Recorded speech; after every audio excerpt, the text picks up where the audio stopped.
Hello friends, welcome to your channel Raghav Gyan Sagar. आज मैं आपके लिए लेकर के आई हूँ सामान्य ज्ञान के प्रश्न और आज का टॉपिक है मध्यकालीन भारत का इतिहास। कॉम्पिटिटिव एग्जाम्स में हिस्ट्री से रिलेटेड बहुत सारे प्रश्न पूछे जाते हैं, तो आज हम इसी टॉपिक को कवर करेंगे। तो फ्रेंड्स, देर न करते हुए आइए चलते हैं क्वेश्चंस की तरफ। वीडियो अगर आपको पसंद आती है तो लाइक शेयर सब्सक्राइब जरूर करें। चलिए, निम्नलिखित अष्टप्रधान में शिवाजी के राज्य का प्रशासन कौन देखता था? A. Moropant Pingle, B. Ramchandra Nilkanth Majumdar, C. Annaji Datto, D. Dattaji Trimbak. तो इसका सही आंसर है option number A. Option number A, Moropant Pingle. Friends, अब बात कर लेते हैं अष्टप्रधान की। तो शिवाजी ने अपने जो राज्य था उसमें अष्टप्रधान लोगों को नियुक्त किया था। उसमें नंबर 1 पर पेशवा आते थे, नंबर 2 पर अमात्य, 3 पर मंत्री और चतुर्थ नंबर पर आते थे सचिव इनके शिवाजी महोदय के। और जो पंचम स्थान पर जो थे वो सुमंत, 6वें स्थान पर सेनापति, 7वें पर पंडित राव और 8वें पर न्यायाधीश। इसमें राज्य का प्रशासन पेशवा देखते थे और शिवाजी के पेशवा मोरोपंत पिंगले थे। ये हम पढ़ चुके हैं।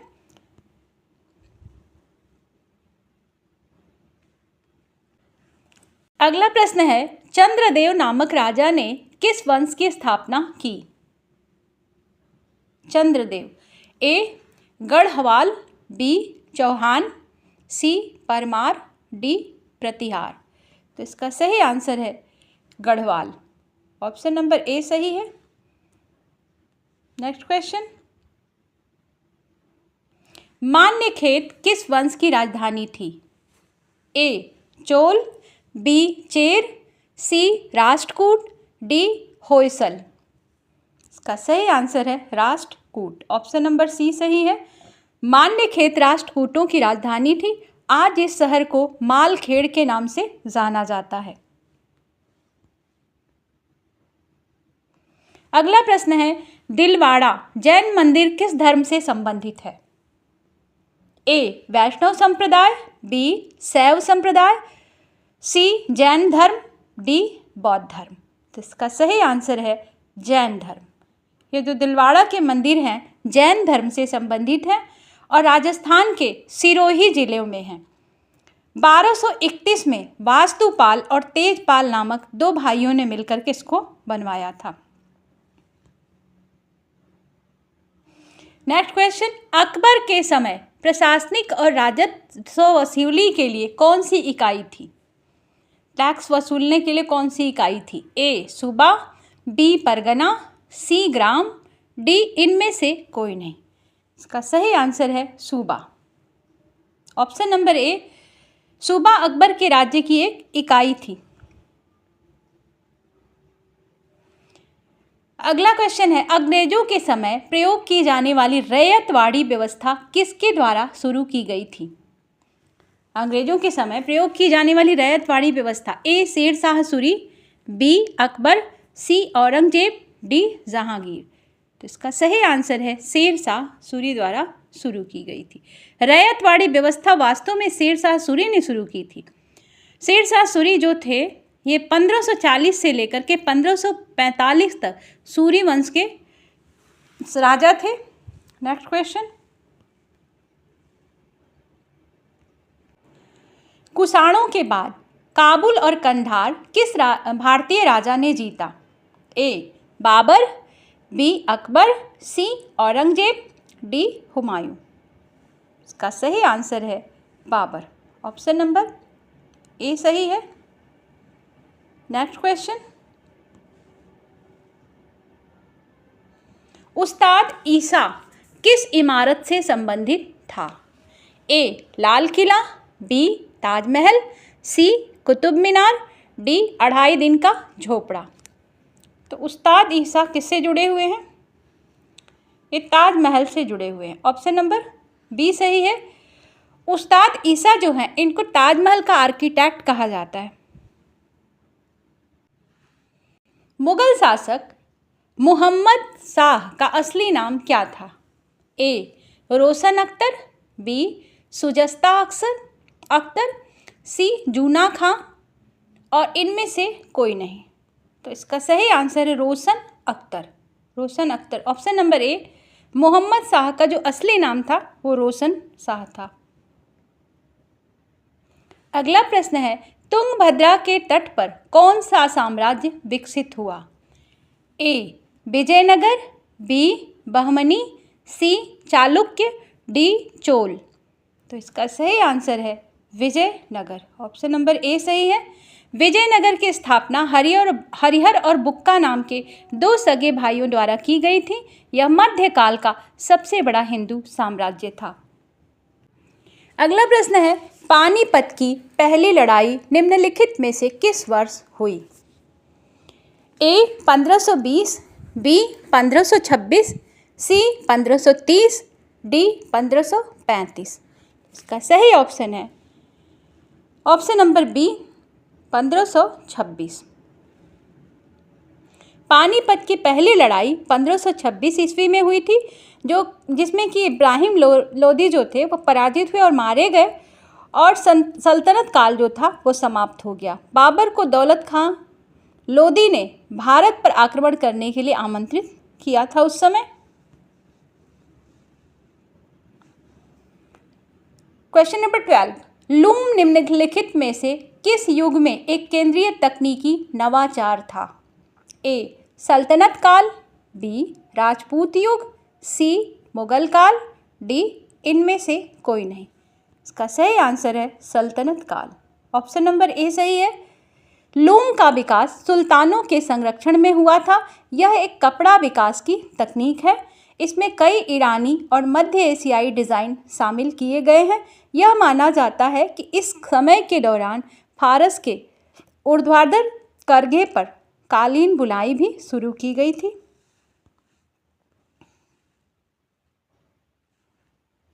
अगला प्रश्न है, दिल्ली सल्तनत काल के दौरान सदर उस सदर किस विभाग का नेतृत्व करता था? ए दीवान ए मजालिम, बी दीवान ए रिसालत, सी दीवान ए रियासत, डी दीवान ए इंसा। इसका सही आंसर है दीवान ए रिसालत। ऑप्शन नंबर बी सही है। दीवान ए रिसालत का नेतृत्व सदर उस सदर करता था, जो कादी ए मुमालिक भी था। कादी ए मुमालिक भी था और न्याय के प्रशासन के लिए जिम्मेदार था। अगला प्रश्न है, निम्नलिखित में से किसने आधा और कुतिया नामक दो नए सिक्के पेश किए? A Mohammad bin Tughlaq, B Firoz Shah Tughlaq, C Daulat Khan, D Nasiruddin Mohammad. इसका सही आंसर है Firoz Shah Tughlaq. Option number B. Firoz Shah Tughlaq ने आधा और कुतिया नाम के दो नए सिक्के पेश किए।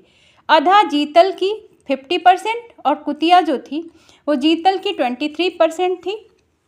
फिरोज शाह तुगलक ने कारखाना नामक शाही कारखाने विकसित किए, जिसमें हजारों दास कार्यरत थे।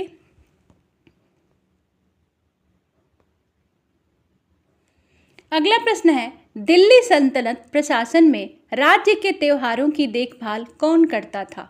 ए महतासिब, बी वाकिया नवीस, सी मीर समान, डी अमीर ए मजल शाही। इसका सही आंसर है अमीर ए मजल शाही। Option number D. अमीर ए मजल शाही वह मंत्री थे जिन्होंने राज्यों के उत्सवों का ध्यान रखा और दिल्ली सल्तनत प्रशासन में उत्सव की अवधि के दौरान सभी सुविधाएं और सार्वजनिक व्यवस्था की। नेक्स्ट क्वेश्चन, दिल्ली सल्तनत प्रशासन के अधीन गुलामों का विभाग कौन सा था? ए दीवान ए बंदगान, बी दीवान ए इस्तियाक, सी दीवान ए मुस्तकराज, डी दीवान ए कोही। तो इसका सही आंसर है दीवान ए बंदगान। दिल्ली सल्तनत के अधीन दासों का विभाग दीवान ए बंदगान था। वकील ए दार इस विभाग का प्रभारी अधिकारी था। अगला प्रश्न है, निम्नलिखित में से कौन विश्व प्रसिद्ध रुबायत के फारसी गणितज्ञ और कवि संगीतकार हैं? ए उमर ख़्याम, बी मोहम्मद इकबाल, सी सुल्तान बहू, डी मिर्ज़ा गालिब। इसका सही आंसर है उमर ख़्याम। ऑप्शन नंबर ए सही है। उमर ख़्याम द्वारा लिखी गई एक पुस्तक है रुबायत। यह संग्रह रुबा यानी फारसी कविताएं हैं। इसके अंदर फारसी की कविताएं हैं। देवराय द्वितीय के शासनकाल के दौरान विजयनगर साम्राज्य में निम्नलिखित में से कौन से मंदिर बनाए गए थे? ए हम्पी, बी हजुरा, सी बेलगाम, डी इनमें से कोई नहीं। तो इसका सही आंसर है ऑप्शन नंबर बी हजुरा। हजुरा देवराय द्वितीय के द्वारा बनवाया गया था, जो विजयनगर साम्राज्य के प्रसिद्ध मंदिरों में से एक है। संगम वंश के सबसे महान शासक देवराय द्वितीय का एक सक्षम प्रशासक एवं महत्वाकांक्षी योद्धा और विद्वान व्यक्ति थे। नेक्स्ट क्वेश्चन, निम्नलिखित में से किसने अहमदनगर शासक की ओर से लड़ाई लड़ी और कल्याण के किले को सुरक्षित किया? ए बीरा नरसिम्हा राय, बी अलिया राम राय, सी अच्युत राय, डी कृष्णदेव राय। तो इसका सही आंसर है अलिया राम राय। ऑप्शन नंबर बी सही है। अलिया राम राय वो हैं, ये राम राय के नाम से भी इनको जाना जाता है। तुलु वंश के अंतिम शासक और सदाशिव राय के मंत्री थे ये। जब बीजापुर के आदिल शाही और बीदर के बारिद शाही ने अहमदनगर के निजाम शाही पर युद्ध की घोषणा की, तब राम राय ने अहमदनगर शासक की ओर से लड़ाई लड़ी और कल्याण के किले को सुरक्षित कर लिया। अगला प्रश्न है, दिल्ली सल्तनत में कौन सा अधिकारी वली या मुक्ति के कामकाज की देखरेख करता था? ए ख्वाजा, बी आमिल, सी मुकद्दस, डी पटवारी।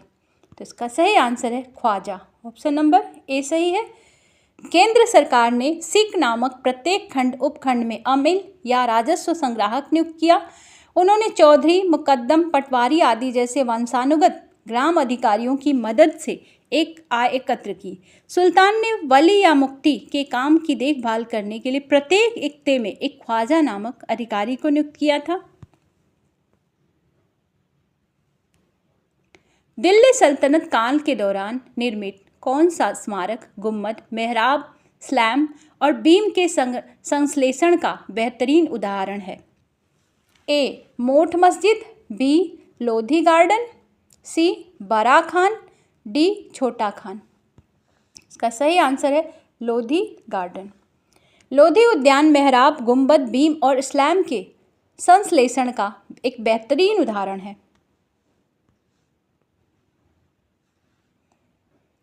क्वेश्चन नंबर 24, वेदों का एक बहुत ही महत्वपूर्ण टीकाकार सयाना निम्नलिखित में से किसमें फला फूला? ए होयसल साम्राज्य, बी ककतीय राजवंश, सी विजयनगर एम्पायर, डी पांडियन साम्राज्य। तो इसका सही आंसर है विजयनगर एम्पायर। सयाना संस्कृत मीमांसा के विद्वान थे। वह कर्नाटक में दक्षिण भारत के विजयनगर साम्राज्य से थे। वेदों पर उनका एक प्रभावशाली टिप्पणीकार भी थे ये। वह राजा बुक्का राय प्रथम और उनके उत्तराधिकारी हरिहर द्वितीय के अधीन फले फूले।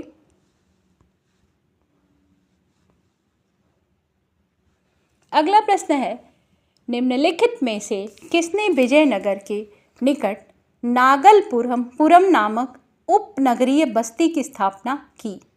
ए देवराय प्रथम, बी कृष्णदेव राय, सी अच्युत देव राय, डी सदाशिव राय। तो इसका सही आंसर है कृष्णदेव राय। ऑप्शन नंबर बी सही है और option number B.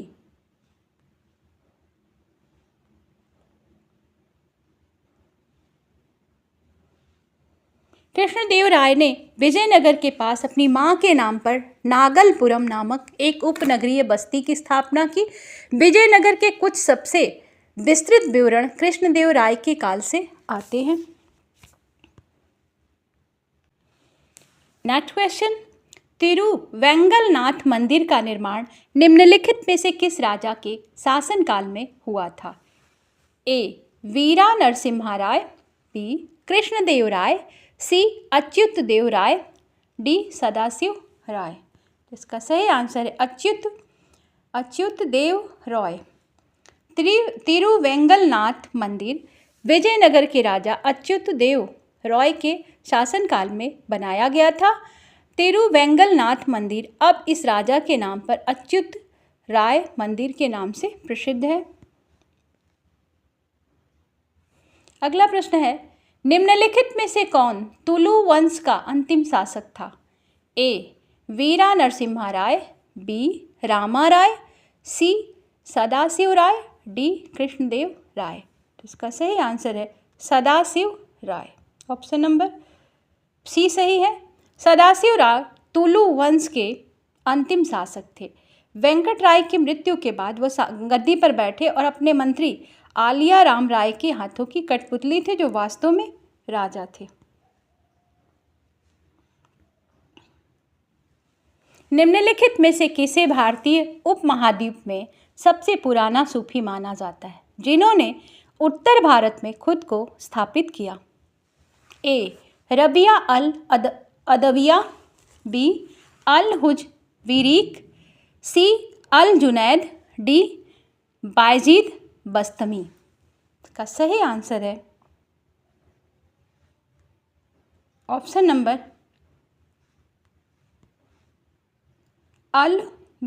Option number B है अल हुजबिरीक।